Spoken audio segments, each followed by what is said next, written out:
কাকু কাকু, কি হয়েছে তাড়াতাড়ি বল। ধানের ভুঁইটা পানি নেবো, চলো তো মেশিনটা স্টার্ট দিয়ে দাও।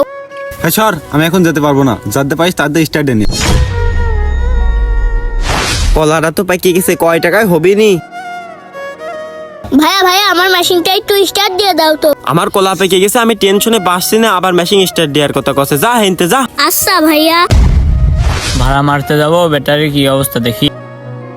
ভাই ভাই একটু শোনেন তো, কি হয়েছে বল। ধানের ভুঁইটা পানি নেবো, মেশিনটা স্টার্ট করে দেন তো। আমি এখন ভাড়ায় যাবো, তুই এখান থেকে যা।